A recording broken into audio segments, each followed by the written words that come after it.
white supremacy, racism, white nationalism, words that once held real meaning, have now become nothing more than election strategies. Every 4 years, the black community is offered handouts and fear. Handouts and fear. Reparations and white nationalism. This is the Democrat preview. There isn't a single adult today that in good conscience would make the argument that America is a more racist or a more white nationalist society than it was when my grandfather was growing up.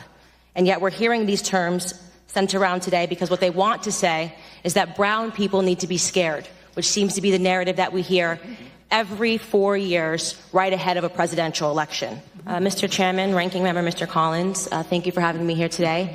I received word on my way in that many of the journalists were confused as to why I was invited, and none of them knew that I myself was the victim of a hate crime when I was in high school. That's something that very few people know about me because the media and the journalists and the left are not interested in telling the truth about me because I don't fit the stereotype of what they like to see in black people. I'm a Democrat. I support the President of the United States, and I advocate for things that are actually affecting the black community. I'm honored to be here today in front of you all because the person sitting behind me is my 75-year-old grandfather. I've always considered myself to be my grandfather's child, and I mean to say that my sense of humor, my passion, and my work ethic all comes from the man that is sitting behind me. My grandfather grew up on a sharecropping farm in the segregated South. He grew up in an America where words like racism and white nationalism held real meaning under the Democrat Party's Jim Crow laws. My grandfather's first job was given to him at the age of 5 years old, and his job was to lay tobacco out to dry in an attic in the South. My grandfather has picked cotton, and he has also had experiences with a Democrat terrorist organization of that time, the Ku Klux Klan. They would regularly visit his home and they would shoot bullets into it. They had an issue with his father, my great-grandfather. During my formative years, I had the privilege of growing up in my grandfather's home. It's going to shock the committee, but not once, not in a single breath of a conversation did my grandfather tell me that I could not do something because of my skin color. Not once did my grandfather hold a gripe against the white man. I was simply never taught to view myself as a victim because of my heritage. I learned about faith in God, family, and hard work. Those were the only lessons of my childhood. There isn't a single adult today that in good conscience would make the argument that America is a more racist or a more white nationalist society than it was when my grandfather was growing up.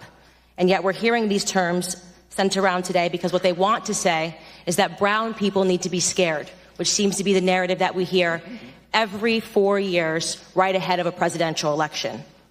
Here are some things we never hear. 75% of the black boys in California don't meet state reading standards. In inner cities like Baltimore, within 5 high schools and 1 middle school, not a single student was found to be proficient in math or reading in 2016.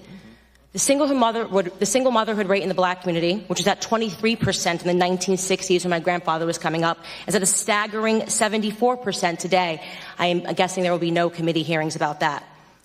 There are more black babies aborted than born alive in cities like New York, and you have Democrat Governor Andrew Cuomo lighting up buildings to celebrate late-term abortions. I could go on and on. My point is that white nationalism did not do any of those things that I just brought up. Democrat policies did. Let me be clear. The hearing today is not about white nationalism or hate crimes. It's about fear-mongering, power, and control. It's a preview of a Democrat 2020 election strategy, same as the Democrat 2016 election strategy. They blame Facebook, they blame Google, they blame Twitter. Really, they blame the birth of social media, which has disrupted their monopoly on minds. They called this hearing because they believe that if it wasn't for social media, voices like mine would never exist. That my movement Blexit, which is inspiring black Americans to leave the Democrat Party, would have never come about. And they certainly believe that Donald Trump would not be in office today. Looking on the next thing to focus on now that the Russian collusion hoax has fallen apart. What they won't tell you about the statistics and the rise of white nationalism is that they've simply changed the data set points by widening the definition of hate crimes and upping the number of reporting agencies that are able to report on them. What I mean to say is that they're manipulating statistics.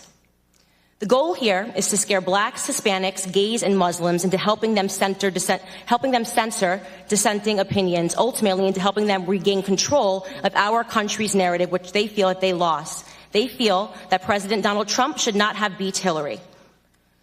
If they actually were concerned about white nationalism, they would be holding hearings on Antifa, a far-left, violent, white gang who determined one day in Philadelphia in August that I, a black woman, was not fit to sit in a restaurant. They chased me out. They yelled race traitor to a group of black and Hispanic police officers who formed a line to protect me from their ongoing assaults. They threw water at me. They threw eggs at me. And the leftist media remained silent on it. If they were serious about the rise of hate crimes, they may perhaps be examining themselves and the hate that they have drummed up in this country. Bottom line is that white supremacy, racism, white nationalism, words that once held real meaning, have now become nothing more than election strategies. Every 4 years, the black community is offered handouts and fear. Handouts and fear. Reparations and white nationalism. This is the Democrat preview. Of course, society is not perfectible. We've heard testimony of that today. There are pockets of evil that exist, and those things are horrible, and they should be condemned. But I believe the legacy and the ancestry of black Americans is being insulted every single day.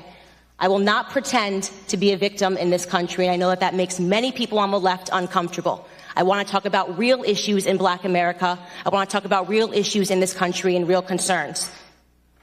The biggest scandal, this is my last sentence, in American politics is that Democrats have been conning minorities into the belief that we are perpetual victims, all but ensuring our failure. Racial division and class warfare are central to the Democrat Party platform. They need blacks to hate whites, the rich to hate the poor, and soon enough it'll be the tall hating the short. The time of the witness has expired. Ms. Clark.